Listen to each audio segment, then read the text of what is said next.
বহুতলে অগ্নিকাণ্ড, কুয়েতে মৃতের সংখ্যা বেড়ে হল ৪৯।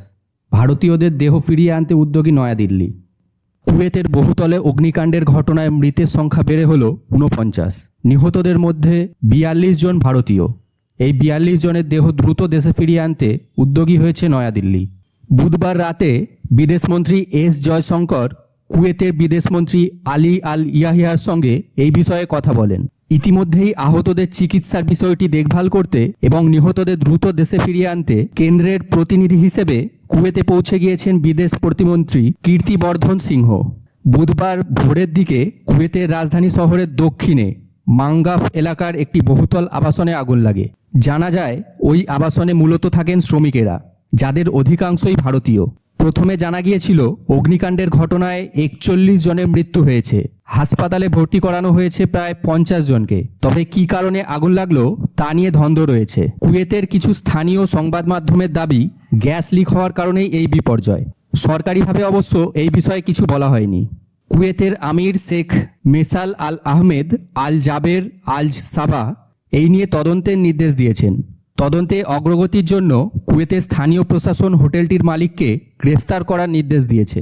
নিহত শ্রমিকদের মধ্যে বেশ কয়েকজন রয়েছেন যারা মিশর, নেপাল, পাকিস্তান এবং ফিলিস্তিনের বাসিন্দা। আবার ভারতীয়দের মধ্যে অধিকাংশই কেরল, তামিলনাড়ু এবং উত্তর পূর্ব ভারতের কিছু রাজ্যের বাসিন্দা। প্রত্যেকেরই বয়স ২০ থেকে ৫০ বছরের মধ্যে। কুয়েত প্রশাসন জানিয়েছে তারা হতাহতদের সম্পর্কে বিস্তারিত তথ্য সংগ্রহ করছে। কুয়েতের এই ঘটনার পর বুধবার একটি উচ্চ পর্যায়ের বৈঠক করেন প্রধানমন্ত্রী নরেন্দ্র মোদী। সেখানে স্থির হয় নিহতদের পরিবারকে ২ লক্ষ টাকা করে ক্ষতিপূরণ দেওয়া হবে। কংগ্রেস নেতা রাহুল গান্ধী এক্স হ্যান্ডেলে একটি পোস্ট করে পশ্চিম এশিয়ার কর্মরত ভারতীয়দের সুরক্ষার বিষয়টি সুনিশ্চিত করার জন্য সরকারের কাছে আর্জি জানিয়েছেন। শিল্পায়নের লক্ষ্যে বিনিয়োগ টানতে লক্ষ্মীবারে নবান্নে শিল্পমহলের প্রতিনিধিদের সঙ্গে বৈঠকে মমতা। শিল্পমহলের প্রতিনিধিদের সঙ্গে বৃহস্পতিবার নবান্নে বৈঠক করবেন মুখ্যমন্ত্রী মমতা বন্দ্যোপাধ্যায়। একাধিক বণিক সভার প্রতিনিধিকে ওই বৈঠকে ডাকা হয়েছে। নবান্ন সূত্রে খবর, শিল্পায়নকে গতিশীল করার বিষয় নিয়েই মূলত বৃহস্পতিবারের বৈঠকে আলোচনা হবে। ভোট মিটতেই শিল্পায়ন নিয়ে ফের তৎপর হয়েছেন মমতা। বেশ কিছু বছর ধরে শিল্পায়ন এবং রাজ্যে লগ্নি টানতে তৎপর তিনি। যদিও মমতা সরকারের বিরুদ্ধে বিরোধী দলগুলির অভিযোগ, এই আমলে রাজ্য তেমনভাবে শিল্পায়নের পথে হাঁটতে পারেনি।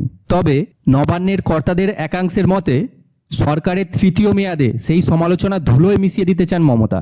প্রসঙ্গত ২০২১ সালে তৃতীয়বারের জন্য ক্ষমতায় ফিরে শিল্পায়নকে পাখির চোখ করেছিলেন মুখ্যমন্ত্রী মমতা। বলেছিলেন, এবার আমার কাজ হলো বাংলায় শিল্পায়ন গড়ে তোলার। গত বছর সেপ্টেম্বর মাসে রাজ্যে বিনিয়োগ আনার লক্ষ্যেই স্পেন এবং সংযুক্ত আরব আমিরশাহী মিলিয়ে ৩ শহরে ৩টি বাণিজ্য সম্মেলন করেছিলেন মুখ্যমন্ত্রী। যাত্রার সময় বাদ দিলে তার আনুষ্ঠানিক সফর শুরু হয়েছিল ১৪ই সেপ্টেম্বর স্পেনের মাদ্রিদ থেকে এবং শেষ হয় ২২ সেপ্টেম্বর দুবাইয়ে। শিল্পের জন্য বাংলার মাটি কতটা উর্বর মাদ্রিদে স্পেনের বণিক মহলের সামনে তা তুলে ধরেছিলেন মমতা। সেই সফরে যেমন বাংলার শিল্পমহলের প্রতিনিধিরা ছিলেন, তেমনই ছিলেন বিদেশের বিভিন্ন প্রতিষ্ঠানও। সেখানে শিল্পপতিদের মুখ্যমন্ত্রী আমন্ত্রণ করেছিলেন বাংলায় বিনিয়োগ করার জন্য।